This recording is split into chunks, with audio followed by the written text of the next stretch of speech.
അടുത്ത കുറേ മാസക്കാലത്തേക്ക് ഈ ക്ഷേമ പെൻഷൻ ആകെ തടസ്സപ്പെടും. ഇപ്പോഴും നിർത്തും, കുറച്ചു കാലത്തേക്ക് തടസ്സപ്പെടും. ക്ഷേമ പെൻഷൻ പിന്നെ കിട്ടാതെ കുറേ ആളുകൾക്ക് പോകും.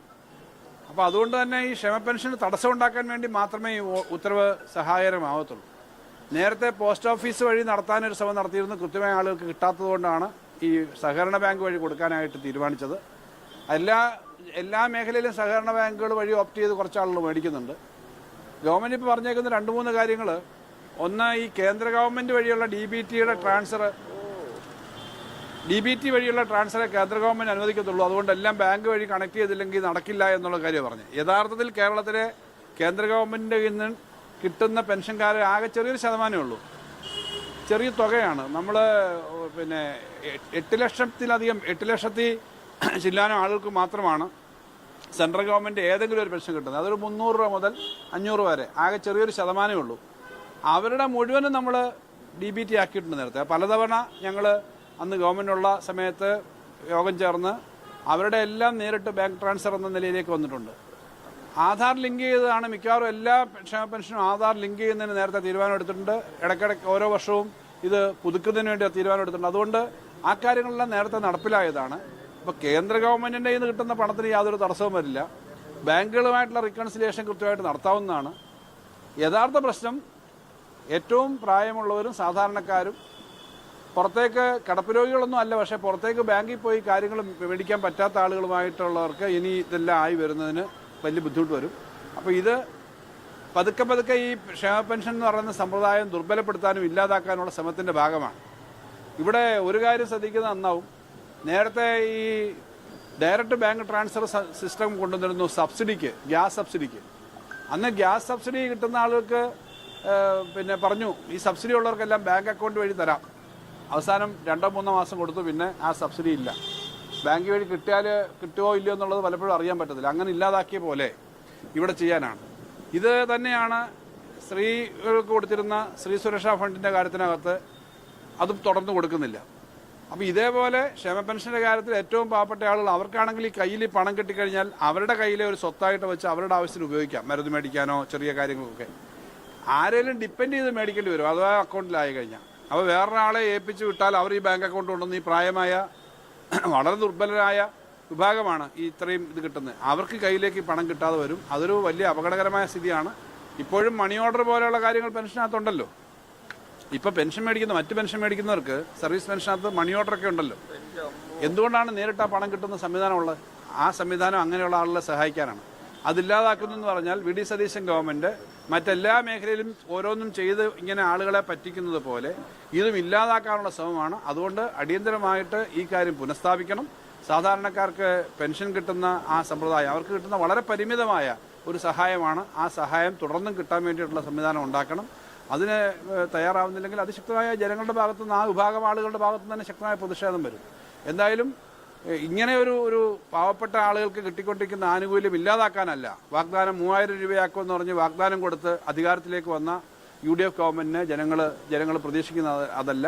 വലിയതായിട്ട് ഇത് വർദ്ധിപ്പിക്കുമെന്ന് പ്രതീക്ഷിക്കുന്നിടത്താണ് ഉള്ളതുപോലും ഇല്ലാതാക്കുന്ന തരത്തിലേക്കുള്ള ശ്രമമായിരുന്നു വരുന്നത്.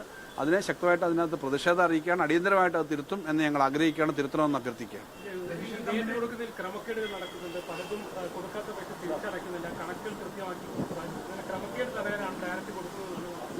ക്രമക്കേട് തടയാൻ വേണ്ടി ഇത് ഈ എലിയെ പേടി ചില്ലം ചുടുക എന്ന് പറയുന്ന ഒരു പഴഞ്ചൊല്ലുണ്ടല്ലോ. അതിങ്ങനെയുള്ള ആളുകളെ പറ്റിയാണ്. അങ്ങനെ ക്രമക്കേടുണ്ടെങ്കിൽ ക്രമക്കേട് കണ്ടുപിടിക്കാമല്ലോ. വളരെ ചെറിയ ഒറ്റപ്പെട്ട ചില ക്രമക്കേടുകൾ എവിടെയെങ്കിലും ഉണ്ടായി എന്നിരിക്കട്ടെ, അത്തരം ക്രമക്കേടുകൾ ഇല്ലാതാക്കാൻ വേണ്ടി ശക്തമായ നിലപാടെടുക്കണം. കാരണം ഇത് റിക്കൺസൈൽ ചെയ്യണം. ബാങ്കുമായിട്ടുള്ള റിക്കൺസിലിയേഷൻ ഉണ്ട്. കൃത്യമായി ഇത്ര ദിവസം കണക്ക് കൊടുക്കണം. അതൊക്കെ ഉണ്ട്. ചിലപ്പോൾ അതിനകത്ത് പോരായ്മ വരുന്ന സ്ഥാപനങ്ങളുണ്ടെങ്കിൽ ആ സ്ഥാപനങ്ങളുടെ നിന്ന് അത് കിട്ടാനുള്ള നടപടിക്രമങ്ങൾ സ്വീകരിക്കണം. പക്ഷെ അതിന് പകരം സംഭവം തന്നെ ഇല്ലാതാക്കാൻ ശ്രമിച്ചാലോ? ബാങ്കുകളിലും ഇതേ ക്രമക്കേട് ചിലപ്പോൾ വരാമല്ലോ. ഇപ്പോൾ മരിച്ചുപോയ ആളുകളുടെ അക്കൗണ്ടിലേക്ക് പണം വന്ന് വീഴുന്ന അനുഭവം ഉണ്ടല്ലോ. അത് ചിലപ്പോൾ റിപ്പോർട്ട് ചെയ്യാതെ എടുക്കുന്ന സ്ഥിതി ഉണ്ടാവുമല്ലോ. ഒറ്റപ്പെട്ട ചില കേസുകൾ നമ്മുടെ ശ്രദ്ധയപ്പെട്ട് ചില ആൾ മരിച്ചുപോയി, കുറച്ച് നാൾ ഈ ഇടയ്ക്ക് അവർ വീണ്ടും മസ്റ്റർ ചെയ്യുന്നില്ല. ആ പണം ആ ബാങ്ക് അക്കൗണ്ടിലേക്ക് ചെല്ലും. സാധാരണഗതിയിൽ ആ ബാങ്ക് അക്കൗണ്ടിൽ അത് റിപ്പോർട്ട് ചെയ്തിട്ട് തിരിച്ച് സർക്കാരിലേക്ക് അടയ്ക്കേണ്ടതാണ്. എന്നാൽ ഒറ്റപ്പെട്ട കേസുകളിൽ ഇത് ഈ ബാങ്ക് ATM കാർഡ് വെച്ചൊക്കെ എടുക്കുന്ന ആൾ എടുക്കത്തില്ലേ? അത് ഒറ്റപ്പെട്ട കേസുകൾ വരാം. അപ്പോൾ ഏതെങ്കിലും ഒരു സ്ഥലത്ത് ഒരു ക്രമക്കേട് നടന്നിട്ടുണ്ടെങ്കിൽ ക്രമക്കേടിന് സാധ്യതയുണ്ടെന്ന് പറഞ്ഞ് ഒരു സമ്പ്രദായം തന്നെ ഇല്ലാതാക്കുക എന്ന് പറഞ്ഞാൽ ശരിയല്ല. നിങ്ങൾ വീടുകളിൽ പോയിട്ട് കുറച്ച് ആളുകളെ കണ്ടു നോക്ക്, ഈ മേടിക്കുന്ന ആളുകൾ. അവർ പലരും ഇങ്ങനെ ബാങ്കിൽ വന്ന് അക്കൗണ്ട് എടുത്ത് പോയി ചെയ്യാൻ പറ്റുന്ന പരിചയസമ്പന്നരല്ല. നല്ലൊരു ഭാഗം ആളുകളും ഈ സമ്പ്രദായങ്ങളോടൊന്നും വലിയ ബന്ധമില്ലാത്തവരാണ്. അപ്പോൾ അങ്ങനെയുള്ള ആളുകൾക്ക് കിട്ടിക്കൊണ്ടിരിക്കുന്ന ഒരു ആനുകൂല്യം ഇല്ലാതാക്കുന്ന ഒരു അവസ്ഥ വരും. അത് തെറ്റായ, നേരത്തെ ഞാൻ പറഞ്ഞു, കേന്ദ്ര സർക്കാരിൻ്റെ കാര്യത്തിനകത്ത് കേന്ദ്ര സർക്കാരിൻ്റെ പണം കിട്ടാത്ത DBT പറഞ്ഞല്ലോ, ഞാൻ കൃത്യമായി പറഞ്ഞല്ലോ, 8,40,000-ലധികം ആളുകൾ കേന്ദ്ര സർക്കാരിൻ്റെ 200 രൂപയും 300 രൂപയും കിട്ടുന്നുണ്ട്. അന്നൊരിക്കൽ ഞാൻ മന്ത്രിയായിരിക്കുമ്പോൾ നിങ്ങൾ ഉന്നയിച്ചൊരു പ്രശ്നമുണ്ട്, ചില ആളുകളുടെ പണം വന്നില്ലെന്ന് പറഞ്ഞില്ലേ. കേന്ദ്ര ഗവൺമെൻറ്റിൻ്റെ പണം നേരെ DBT വഴി കിട്ടാത്തതായിരുന്നു അന്ന്. അത് കേന്ദ്ര ഗവൺമെൻറ് DBT കൊടുക്കുന്ന എല്ലാം അങ്ങനെ ആക്കിയിട്ടുണ്ട്. രാഷ്ട്രീയമുണ്ട്. കാരണം ഈ ബാങ്കുകൾ ഭൂരിപക്ഷവും അല്ലെങ്കിൽ ഇടതുപക്ഷമായി ബന്ധമുള്ള ഭരണസമിതികളാണ്. അപ്പോൾ ഈ ഇടതുപക്ഷ പ്രവർത്തകരും ജനങ്ങളുമായിട്ടുള്ള ബന്ധം, അതിലുള്ള അത്തരം ഒരു തീരുമാനം രാഷ്ട്രീയം ഇതിനകത്തുണ്ടോ? അങ്ങനെ രാഷ്ട്രീയം കാണാനാണ് പോകുന്നതെങ്കിൽ അതങ്ങേറ്റ അബദ്ധമല്ലേ. കേരളത്തിലെ സഹകരണ പ്രസ്ഥാനത്തിനകത്തെല്ലാം ഇടതുപക്ഷത്തിനല്ലല്ലോ. ഇപ്പോൾ ഉദാഹരണം എടുത്താൽ പല ജില്ലകളിലും നല്ലത് ഭാഗം സ്ഥാപനങ്ങൾ പിന്നെ UDFന്റെ നിയന്ത്രണത്തിലുണ്ടല്ലോ. അങ്ങനെയൊക്കെ ചിലത് ചിന്തിക്കുന്നുണ്ടാവും. അദ്ദേഹം ഒരു മുഖ്യമന്ത്രി പറയാൻ പാടില്ലാത്ത തരത്തിലേക്ക് കഴിഞ്ഞ ദിവസം ഒരു ജീവനക്കാരുടെ സംഘടനാ സമ്മേളനത്തിൽ സംസാരിക്കുന്നുണ്ട്. ഒരു മുഖ്യമന്ത്രി പറയാൻ പാടില്ലാത്തതാണ്. ഇപ്പോൾ എല്ലാവരും ഇനിയും ശരിയാക്കും, ഇനിയും ട്രാൻസ്ഫർ ചെയ്യും. മുഖ്യമന്ത്രി എന്ന് പറഞ്ഞാൽ കോൺഗ്രസ് സംഘടനയുടെ ആൾ മാത്രമാണോ, അല്ലെങ്കിൽ ലീഗിൻ്റെ ആൾ മാത്രമാണോ? മുഖ്യമന്ത്രി എന്ന് പറഞ്ഞാൽ കേരളത്തിലെ എൻ്റെ നിങ്ങളുടെ എല്ലാം കൂടി മുഖ്യമന്ത്രിയാണ്. എനിക്കെതിരെ വാർത്ത കൊടുക്കുന്ന ചില TV ചാനലുകളെ ഞാൻ ശരിയാക്കുമെന്ന് പറയുന്നത് വല്ലേ ഉള്ളൂ. TV ചാനലുകൾ സ്വതന്ത്രമായ അഭിപ്രായം പറയും, പത്രങ്ങൾ സ്വതന്ത്രമായ അഭിപ്രായം എഴുതും. ഞാൻ ഇനിയും ഇങ്ങനെ ശരിയാക്കും, എല്ലാവരെയും ഓർത്തു വെച്ചിട്ടുണ്ടെന്ന് പറയാൻ പറ്റുന്ന വാക്ക് മുഖ്യമന്ത്രി പറയാൻ കൊള്ളുന്നതാണോ? കോൺഗ്രസ് സംഘടനയുടെ ആളുകളും കോൺഗ്രസ് പ്രവർത്തകരും പോലും പറയുന്നുണ്ടല്ലോ ഒരു മുഖ്യമന്ത്രി ഇങ്ങനെ പറയാൻ പാടില്ല എന്ന്. അപ്പോൾ അങ്ങനെ രാഷ്ട്രീയം ഇതിനകത്ത് ഏത് കാര്യത്തിനും രാഷ്ട്രീയം കാണലാണോ വേണ്ടത്? അതിനകത്ത് അദ്ദേഹം ഈ കാര്യങ്ങൾക്ക് എന്താണ് അദ്ദേഹത്തിന് പറ്റിയെന്ന് എനിക്ക് മനസ്സിലാവുന്നില്ല. ഒരു നല്ല സിസ്റ്റം ഉണ്ടായിരുന്ന, വർഷങ്ങൾ വഴി നമ്മൾ ശരിയാക്കിയെടുത്തൊരു സിസ്റ്റം ഉണ്ടായിരുന്നത് ഇല്ലാതാക്കരുത്. ഇതിൻ്റെ അർത്ഥം, ഇതിൻ്റെ ഫലമായിട്ട് വരുന്നത് എന്താ? ഇത് കറക്റ്റ് ചെയ്യാനായിട്ട് പോവും. 5-6 മാസക്കാലം ബാങ്ക് അക്കൗണ്ട് എടുക്കുന്നത് നോക്കിയൊക്കെ ഈ പാവങ്ങൾ പോയി ബാങ്ക് അക്കൗണ്ട് എടുക്കാത്ത സമയത്ത് അവർക്ക് പെൻഷൻ കിട്ടത്തില്ല എന്ന് പറഞ്ഞാൽ ഒരു 3-5 മാസം അല്ലെങ്കിൽ 1 വർഷമൊക്കെ ഇവർ പോയി പെൻഷന് പേപ്പർ ശരിയാക്കിയില്ല, പെൻഷൻ ഇല്ല. അപ്പോൾ ഇത്രയും പേരുടെ പെൻഷൻ കൊടുക്കാതിരിക്കാനുള്ളൊരു മാർഗ്ഗമായിട്ട് അത് സ്വീകരിക്കും. ഇപ്പം തന്നെ ബാങ്ക് അക്കൗണ്ട് എടുക്കാവുന്ന ആളുകൾ 10-25 ലക്ഷം 30 ലക്ഷത്തോളം ആളുകൾ എടുത്തിട്ടുണ്ടെന്നല്ലേ കണക്കുകൾ. ഇനി എടുക്കാമല്ലോ. അത് അങ്ങനെ എടുക്കാവുന്നവർക്ക് എടുക്കാം. ബാക്കി ഇങ്ങനെ വീട്ടിൽ കൊടുക്കണമെന്നുള്ള ആളുകളുടെ മാത്രം ഓപ്ഷൻ വെച്ചല്ലേ ഇത് കൊടുക്കുന്നത്. അതിനകത്ത് ഇൻസെൻറ്റീവ് വലിയ തുക കൊടുക്കുന്നു എന്നൊരു കാര്യങ്ങൾ, വലിയ തുകയൊന്നുമല്ല, ഇൻസെൻറ്റീവ് കൊടുക്കുന്നുണ്ട്. ഇൻസെൻറ്റീവ് സാധാരണ കൊടുക്കാവുന്ന ഇൻസെൻറ്റീവ് കൊടുക്കുന്നുണ്ട്. അത് നേരത്തെ ഉണ്ടായിരുന്ന ഇൻസെൻറ്റീവ് കുറച്ചാണ് നിശ്ചയിച്ചിരിക്കുന്നത്. അത് ഇപ്പോൾ 2 മാസത്തെ ഒരുമിച്ച് കൊടുത്താലും ആ ഒരൊറ്റ ഇൻസെൻറ്റീവേ ഉള്ളൂ, ഒരു മാസത്തിനല്ല. ഇപ്പോൾ 2 മാസത്തെ 4,000 രൂപ ഒരുമിച്ച് കൊണ്ട് കൊടുക്കുകയാണെങ്കിലും ഒരു പ്രാവശ്യം കൊടുക്കുന്ന ഇൻസെൻറ്റീവാണ്.